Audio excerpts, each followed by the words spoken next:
नमस्कार दोस्तों, स्वागत है आपका आपके डेली 30 प्रोग्राम में। और आज का टॉपिक है डेली 30 का पर्यावरण पे। ये टॉपिक आज पर्यावरण का टर्म है और पर्यावरण पे वन स्थिति रिपोर्ट का नाम आपने सुना होगा। वन स्थिति रिपोर्ट के बारे में हम यहाँ पर डिस्कस करने जा रहे हैं। वन स्थिति रिपोर्ट पे हम 20 प्रश्नों का यहाँ पर डिस्कशन करेंगे और साथ में आज का करंट अफेयर देखेंगे। आज के करंट अफेयर पे 10 प्रश्न हम देखेंगे। टोटल 30 प्रश्नों को यहाँ पर हम देखने जा रहे हैं। रोज की तरह आज भी 30 प्रश्नों का हम यहाँ पर अध्ययन करेंगे। चलिए शुरू करते हैं इस क्लास को और लेते हैं पहला प्रश्न। सबसे पहले हम टॉपिक को डिस्कस करेंगे और टॉपिक को डिस्कस करने के बाद में हम आज के करंट अफेयर का डिस्कशन करेंगे, जैसा कि हम रोज करते हैं। कई बार लोग कहते हैं कि करंट अफेयर पहले रखिए, कई बार लोग कहते हैं करंट अफेयर बाद में रखिए। इससे कोई प्रभाव नहीं पड़ता है। अगर आप डेडिकेटेड होकर पढ़ाई कर रहे हैं तो पहले रहे या बाद रहे कोई अंतर नहीं पड़ता है। चलिए पहला प्रश्न लेते हैं। आज का जो पहला प्रश्न है, भारत वन स्थिति रिपोर्ट 2019 किस मंत्रालय के द्वारा प्रकाशित की जाती है? कौन सा मंत्रालय है जो इसे पब्लिश करता है, ये यहां पर पूछा जा रहा है। यहां पर देखिए दो ऑप्शन में आपको कंफ्यूजन हो सकता है, जलवायु परिवर्तन मंत्रालय और एक है पर्यावरण वन और जलवायु परिवर्तन मंत्रालय। तो ये जो सी ऑप्शन यहां पर दिया हुआ है, पर्यावरण वन और जलवायु परिवर्तन मंत्रालय, यही इसका सही उत्तर हो जाएगा। ठीक है। और पर्यावरण और जलवायु परिवर्तन जो मंत्रालय है, ये भारतीय वन सर्वेक्षण, फॉरेस्ट सर्वे ऑफ इंडिया, इसके अंतर्गत आता है और उसी के द्वारा ये रिपोर्ट प्रस्तुत की जाती है। ठीक है।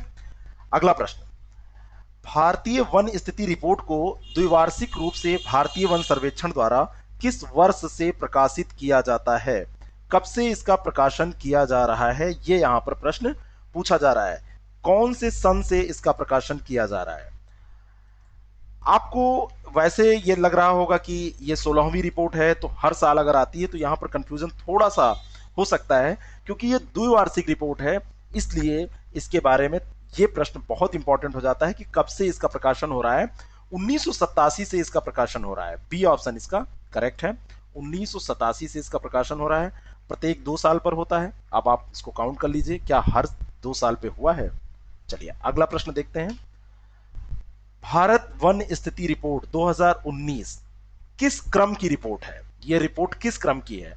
तो यह रिपोर्ट है 16वीं। कौन सी रिपोर्ट है? 16वीं। बी ऑप्शन इसका करेक्ट हो जाएगा। अगला प्रश्न, भारत वन स्थिति रिपोर्ट 2019 में निम्नलिखित में से किस नए अध्याय को जोड़ा गया है? कौन सा ऐसा नया चैप्टर है जिसको पहले नहीं डिस्कस किया जाता था लेकिन इस बार इस चैप्टर को जोड़ा गया है? ऐसा कौन सा चैप्टर है, ये आपको बताना है। जो ये 2019 की रिपोर्ट है, इसमें वनों के प्रकार एवं जैव विविधता, इसको जोड़ा गया है। वनों के प्रकार एवं जैव विविधता को नए अध्याय के रूप में जोड़ा गया है। Type of forest and biodiversity, ये ऑप्शन आप सही से देख लीजिए। अगला प्रश्न है, भारत वन स्थिति रिपोर्ट 2019 के अनुसार भारत में वनों एवं वृक्षों से आच्छादित कुल क्षेत्रफल, कुल भौगोलिक क्षेत्रफल का कितना है? यानी कि जो हमारे यहाँ का टोटल लैंड है, उसका कितने प्रतिशत वनों और वृक्षों से कवर्ड है, वनों और वृक्षों से ये आच्छादित है? ये प्रश्न आपसे पूछा जा रहा है। इसका सही उत्तर क्या है? और ये बहुत इंपॉर्टेंट प्रश्न है। इसका सही उत्तर है 24.56%। सी ऑप्शन इसका करेक्ट है। टोटल जो हमारे यहाँ लैंड है उसका 24.56% इससे कवर्ड है।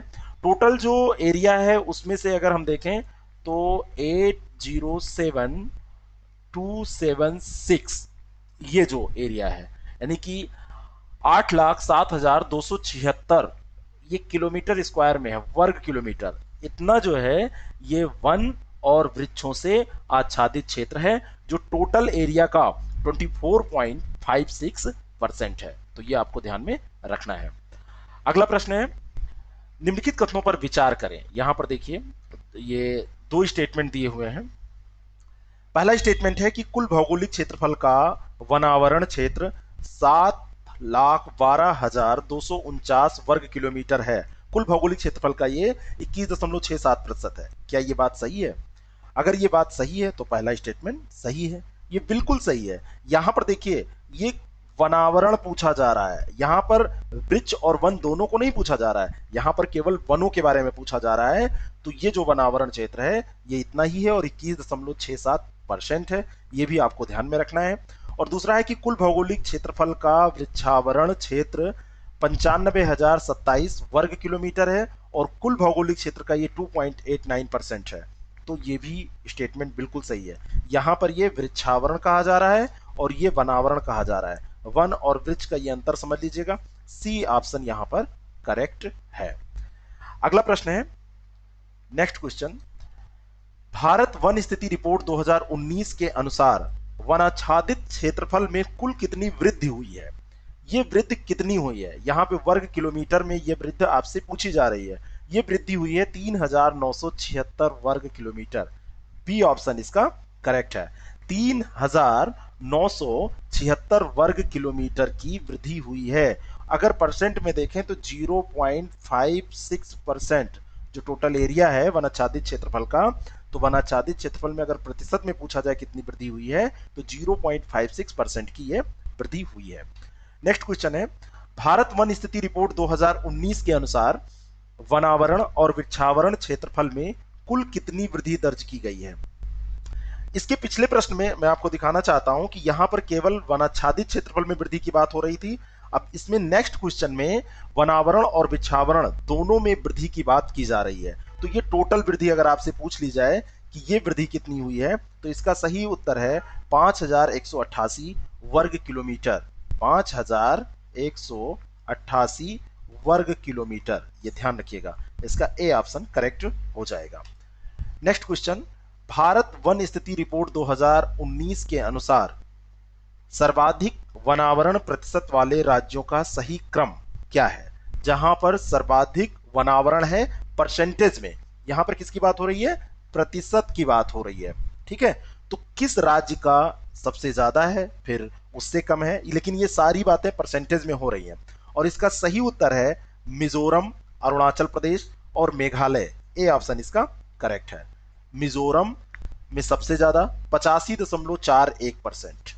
सबसे पहले मैं मिजोरम का लिख रहा हूं, तो मिजोरम में जो है ये 85.41% है। मिजोरम के बाद में आता है अरुणाचल प्रदेश, यहीं पे लिख दे रहा हूं 7963%। और फिर मेघालय की बारी आती है 7633%।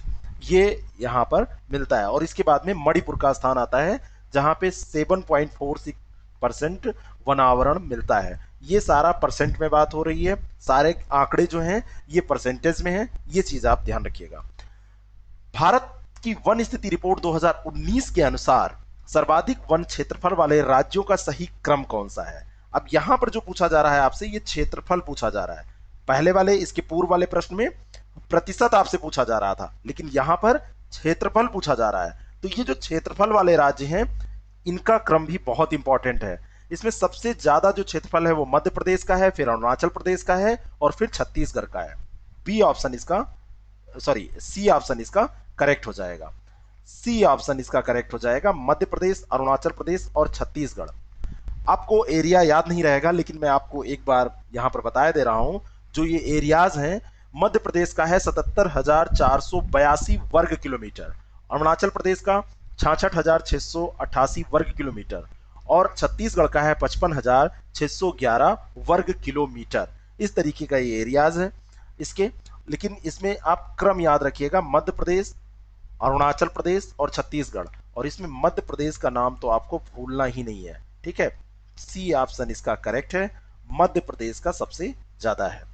अगला प्रश्न है, भारत वन स्थिति रिपोर्ट 2019 के अनुसार निम्नलिखित में से किस राज्य में वन क्षेत्रफल में सर्वाधिक वृद्धि दर्ज की गई है? वन क्षेत्रफल में पूछा जा रहा है और सर्वाधिक वृद्धि पूछी जा रही है कि किस राज्य में, किस स्टेट में सर्वाधिक वृद्धि हुई है। यह सर्वाधिक वृद्धि हुई है कर्नाटक में। कर्नाटक के बाद में जो स्थान रहा है वो आंध्र प्रदेश का, कर्नाटक फर्स्ट पे, आंध्र प्रदेश सेकंड पे, केरल थर्ड पे और फिर अगला जो चौथा स्थान रहा है, फोर्थ स्थान पे रहा है जम्मू एंड कश्मीर। तो ये आपको ध्यान में रखना है। तो कर्नाटक में सबसे ज्यादा वृद्धि हुई है, 1025 वर्ग किलोमीटर की वृद्धि यहां पर किसमें? वन क्षेत्रफल में हुई है। अगला प्रश्न है, निम्नलिखित कथनों पर विचार कीजिए तथा दिए गए विकल्पों से सही उत्तर का चुनाव कीजिए। वैसे ही स्टेटमेंट आपको दिए गए हैं। पहला स्टेटमेंट है कि भारत में 62,466 आर्द्र भूमियां देश के यानी भारत के रिकॉर्डेड, भारत देश के या भारत के, इसको ब्रैकेट में कर दीजिए, रिकॉर्डेड फॉरेस्ट एरिया के लगभग 3.83% क्षेत्र को कवर करती हैं। यह पहला स्टेटमेंट है। यह स्टेटमेंट बिल्कुल सही है। इतनी आर्द्र भूमियां हैं और ये इतने क्षेत्रफल को कवर करती हैं। दूसरा स्टेटमेंट है कि भारत में सर्वाधिक आर्द्र भूमि क्षेत्र पश्चिम बंगाल का है और गुजरात का दूसरा स्थान है। यहां पर थोड़ा सा ध्यान दीजिएगा, गुजरात का दूसरा नहीं, गुजरात का यहां पर प्रथम स्थान है। जो गुजरात है इसकी फर्स्ट पोजीशन है और जो वेस्ट बंगाल है, वेस्ट बंगाल का दूसरा स्थान है। तो दूसरा स्टेटमेंट यहां पर गलत हो जाएगा और पहला सही हो जाएगा। किसमें? जो वेटलैंड होते हैं, आर्द्र भूमियां होती हैं, उनके बारे में यहां पर बात हो रही है। ठीक है, नेक्स्ट क्वेश्चन। वर्तमान आकलनों के अनुसार भारत के जो वन क्षेत्र है, वनों का कुल कार्बन स्टॉक लगभग कितना है? कार्बन स्टॉक पूछा जा रहा है। कार्बन स्टॉक कितना है और वो भी मिलियन टन में आपको बताना है। 7,142.6 मिलियन टन इसका कार्बन स्टॉक है। ए ऑप्शन इसका करेक्ट है। Next question. भारत वन स्थिति रिपोर्ट 2019 के अनुसार भारत में बांस भूमि में वृद्धि हुई है। कितनी वृद्धि हुई है बांस भूमि में? यह वृद्धि भी आपसे वर्ग किलोमीटर में पूछी जा रही है। 3,229 वर्ग किलोमीटर की भूमि जो बांस की है वो बढ़ गई है। 2017 की तुलना अगर यहां से हम करें तो 2017 की तुलना में कुल बांस भूमि में यह वृद्धि दर्ज की गई है 3,229 वर्ग किलोमीटर की। तो जो भी वृद्धि होती है वो लास्ट जो रिपोर्ट होगी जो 2017 में आई थी उसी से तो तुलना करके हम जान पाएंगे। 2017 में मान लीजिए कोई चीज 5 थी और 2019 में वो बढ़कर 9 हो गई तो 4 की वृद्धि हुई। ठीक इसी तरीके से ये भी निकाला गया। ये तो समझाने के लिए मैंने ऐसा आपको बताया है। अगला प्रश्न है, वर्तमान में भारत के पहाड़ी जिलों में वनावरण का प्रतिशत कितना है? कितना प्रतिशत है पहाड़ी जिलों में वनावरण का? ठीक है, तो ये जो प्रश्न है ये भी प्रश्न इंपॉर्टेंट है। पहाड़ी जिलों में जो वनावरण का प्रतिशत है वो हमारे यहां से मैदानी भागों से ज्यादा है। वो 40.3% है। 40.3% है, 3% है। ए ऑप्शन इसका करेक्ट हो जाएगा। और 144 पहाड़ी जिलों में वृद्धि देखी गई है 2017 की तुलना में। पहले जितने थे उससे ज्यादा और अब हो गए हैं। ये पॉजिटिव साइन है। भारत वन स्थिति रिपोर्ट 2019 के अनुसार उत्तर पूर्व क्षेत्र में वनावरण का परसेंट क्या है? क्या प्रतिशत है वनावरण का? ये प्रश्न, ये जैसे पहाड़ी क्षेत्र पूछा जा रहा था ऐसे ही नॉर्थ ईस्ट आपसे पूछा जा रहा है। उत्तर पूर्व क्षेत्र में यहां पर 65.05% वनावरण है। नॉर्थ ईस्ट का अगर एवरेज निकाला जाए तो सी ऑप्शन इसका करेक्ट हो जाएगा। नेक्स्ट क्वेश्चन, निम्नलिखित उत्तर पूर्वी राज्यों में से किस राज्य के वनावरण क्षेत्र में वृद्धि दर्ज की गई है? यहां पर 4 राज्य जो दिए हैं इनमें से कौन सा एक है जहां पर वृद्धि दर्ज की गई है? असम और त्रिपुरा 2 राज्य हैं, यह ध्यान रखिएगा। एक है असम और दूसरा राज्य है त्रिपुरा। तो असम और त्रिपुरा इन दोनों को छोड़ दिया जाए तो सब में नकारात्मक यहां पर हुआ है बदलाव, यानी कि सब में कमी देखी गई है। तो यहां पर सही उत्तर क्या हो जाएगा? सी। असम में वृद्धि हुई है और एक और साथ में याद कर लीजिए त्रिपुरा को। तो असम और त्रिपुरा में वृद्धि हुई है, बाकी सब में कमी हुई है। नागालैंड, अरुणाचल प्रदेश, मिजोरम, ये सब में कमी दर्ज की गई है। अगला प्रश्न, ईंधन की लकड़ियों के लिए वनों पर सर्वाधिक आश्रित राज्य कौन सा है? जो ईंधन की लकड़ी के लिए सबसे ज्यादा वनों पर आश्रित है और ये राज्य है। वैसे आप सोचेंगे ऐसा कैसे हो सकता है, आप हो सकता है एमपी को सोच रहे हो। ये राज्य है महाराष्ट्र। महाराष्ट्र में केवल मुंबई नहीं है। एक बार मुझसे किसी ने कहा कि अरे मुंबई में ऐसा थोड़ी ना होता है, मुंबई में तो सब गैस पे खाना बनाते होंगे। ऐसे कई बातें हुई, अलग अलग बातें हो रही थी। मैंने कहा कि मैंने क्या कहा, ये असलियत है कि महाराष्ट्र जो केवल मुंबई से तो बना नहीं है। महाराष्ट्र जो केवल मुंबई से तो बना नहीं है, महाराष्ट्र में और भी चीजें हैं। महाराष्ट्र में भी गरीबी है, महाराष्ट्र में भी बेरोजगारी है, महाराष्ट्र भी गांव में बसता है, इसलिए आप ऐसा नहीं कह सकते हैं। तो ये चीजें आप जैसे परसेप्शन, बहुत सारी चीजें होती हैं जो आप दिमाग में बिठाए रहते हैं।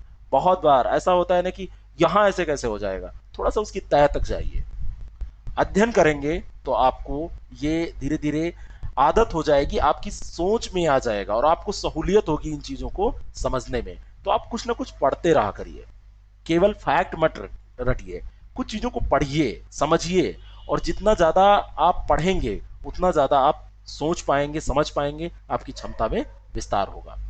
अगला प्रश्न, ये बीच बीच में ये जो फालतू बातें होती हैं बड़ी काम की बातें होती हैं, ये ध्यान रखिएगा। भारत वन स्थिति रिपोर्ट 2019 के अनुसार वनों पर चारा, इमारती लकड़ी और बांस पर सर्वाधिक आश्रित राज्य कौन सा है?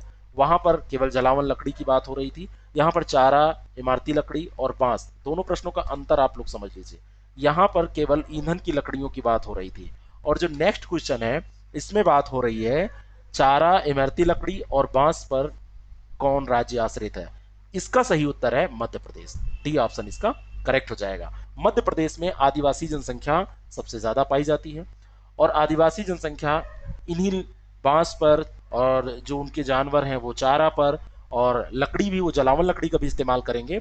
लेकिन ये आंकड़े जो बता रहे हैं कि वहां की इमारती लकड़ियां भी यूज की जाती हैं। ठीक है, इमारती लकड़ी का मतलब जो हमारे बहुत सारे फर्नीचर, आपके मकान में, आपके घर में जो भी लकड़ी के सामान है उनको बनाने में जो लकड़ी यूज की जाती है ना, जो अच्छी लकड़ी होती है।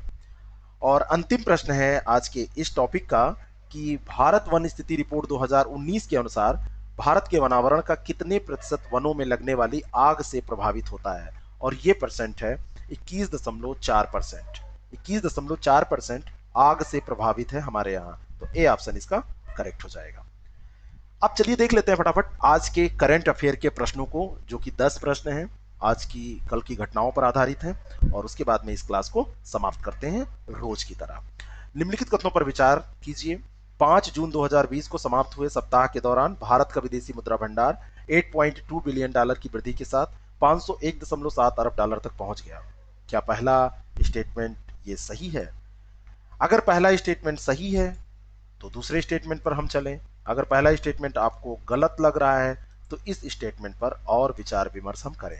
पहला स्टेटमेंट बिल्कुल सही है, ये आंकड़ा ध्यान रखिएगा। ऐसा दूसरी बार हुआ है जब भारत का विदेशी मुद्रा भंडार 500 अरब डॉलर पार किया है।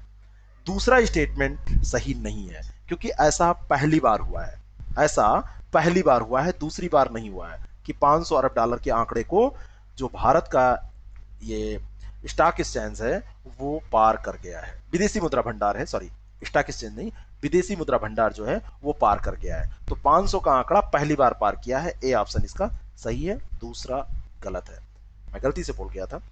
अगला प्रश्न, सहकार मित्र योजना देश के युवाओं के लिए एक इंटर्नशिप कार्यक्रम है। तो सहकार मित्र जो योजना है ये देश के युवाओं के लिए एक इंटर्नशिप कार्यक्रम है। पहला स्टेटमेंट बिल्कुल सही है, और ये योजना वोकल फॉर लोकल को बढ़ावा देती है, जिसे आत्मनिर्भर भारत अभियान के तहत शुरू किया गया है। आत्मनिर्भर भारत में वोकल फॉर वोकल की बात हमने की थी, वोकल फॉर लोकल की बात हमने की थी, भारत आत्मनिर्भर भारत अभियान पे हमने डिस्कशन किया था।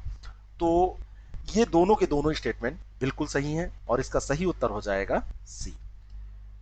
ये योजना किस तारीख को लॉन्च हुई है जरा आप बताइएगा, इसके बारे में हमने डिस्कशन किया था, अभी कल की ही क्लास थी उसमें हमने इसको डिस्कस किया था।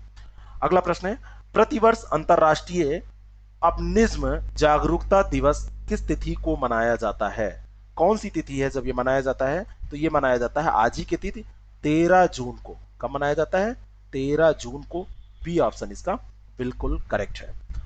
अच्छा, ये है क्या? जो अल्बिनिज्म है ये क्या है?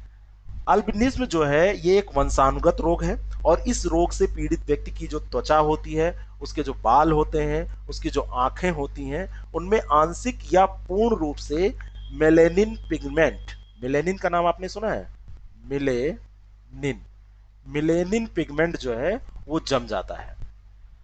क्या होता है? मेलेनिन पिगमेंट जो होता है वो इसमें नहीं पाया जाता है। अब अल्बिनिज्म का जो रोग होता है उसमें जो इसका रोगी होगा वो उसमें नहीं पाया जाता है। ठीक है, और अगर ऐसा हो जाता है तो यहां पर एक चीज ध्यान रखिएगा, एक तो ये किसी भी लिंग के व्यक्ति को हो सकता है, मेल को भी हो सकता है, फीमेल को भी हो सकता है, और इसका अभी तक कोई उपचार नहीं है। इसका कोई अभी तक उपचार नहीं है।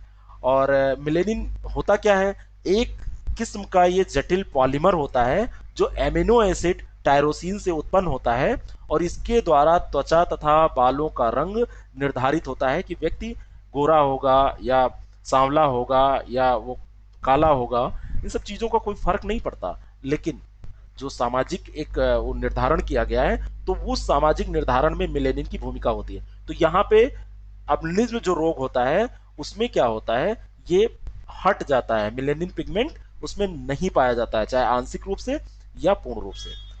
अगला प्रश्न है, अल्बिनिज्म एक दुर्लभ तथा वंशानुगत रोग है। इससे पीड़ित व्यक्ति की त्वचा, बाल तथा आंखों में आंशिक अथवा पूर्ण रूप से किस पिगमेंट का अभाव पाया जाता है? तो ये मेलेनिन का, पहले ही हम डिस्कस कर चुके हैं, और इसका डी ऑप्शन बिल्कुल करेक्ट हो जाएगा। अगला प्रश्न, बाल श्रम के खिलाफ वैश्विक स्तर पर जागरूकता बढ़ाने के उद्देश्य से प्रत्येक वर्ष विश्व बाल श्रम निषेध दिवस किस तिथि को मनाया जाता है? प्रत्येक वर्ष यहां पर होगा, प्रत्येक वर्ष विश्व बाल श्रम निषेध दिवस किस तिथि को मनाया जाता है?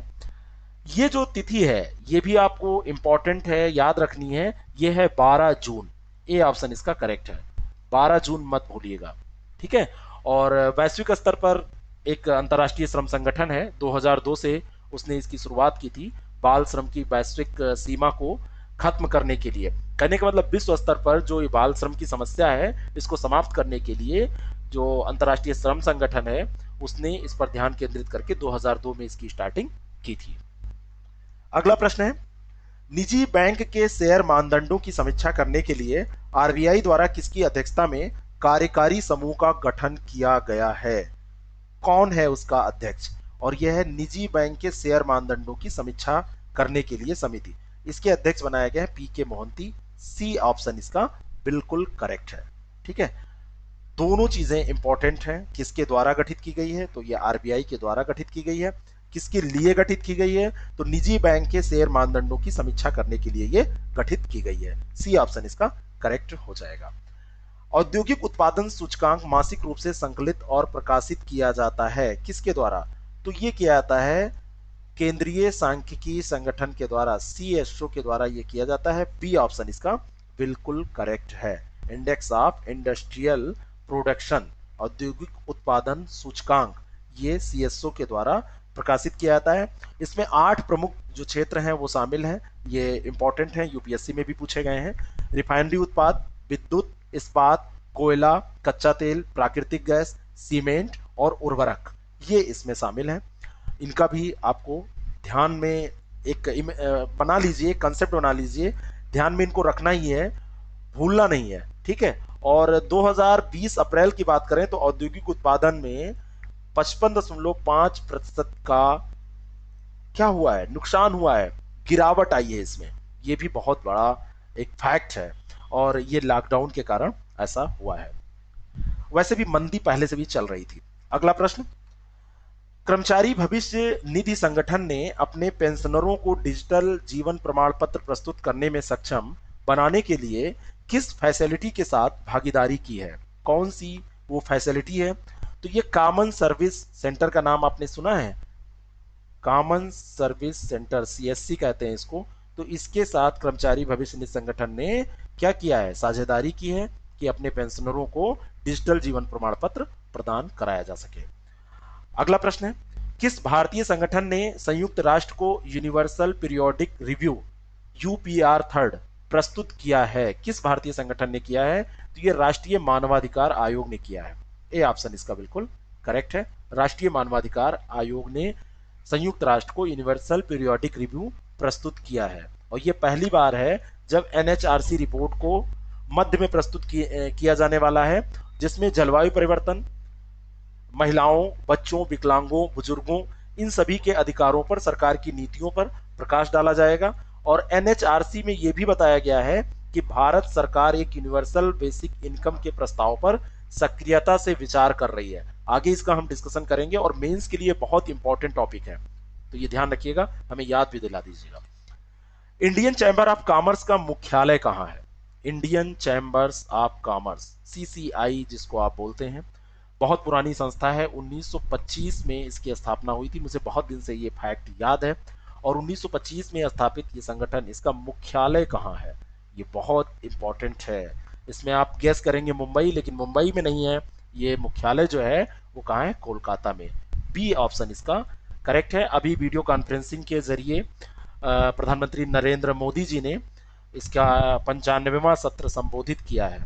और अपने संबोधन के दौरान प्रधानमंत्री जी ने पूर्वी और उत्तर पूर्वी जो क्षेत्र है हमारे यहाँ, वहाँ के उद्योगों के विकास में जो चैम्बर ने योगदान किया है उसकी भूरी भूरी प्रशंसा उन्होंने की है। तो ये आज का सेशन रहा, यहीं पर ये सेशन समाप्त होता है। आपको ये कैसा लगा हमें ज़रूर बताएं। और आप सोच रहे होंगे आज मैं अपना चेहरा क्यों इसमें दिखा रहा हूँ। मन में आ गया, दिखा दिया। सुविधाएं हैं, ऐसा नहीं है कि सुविधाएं नहीं है, दिखाने का कोई मतलब नहीं होता है।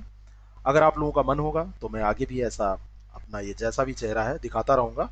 बाकी हमारी टीम की तरफ से आपके लिए सूचनाएं हैं कि अगर आप सोच रहे होंगे कि ये बात ये मुस्कुरा के बोलते हैं कि कैसे, तो देख लीजिए। अगर आप बीओ, आरओ या यूपीपीएससी 2020 की तैयारी कर रहे हैं, यूपी पीसीएस की तैयारी कर रहे हैं, तो 6307281212 पर आप व्हाट्सएप कीजिए और जानकारी ले लीजिए टेस्ट सीरीज के बारे में। अगर आपको ये चाहिए तो कोई दबाव मेरी तरफ से नहीं है, कभी नहीं रहा है।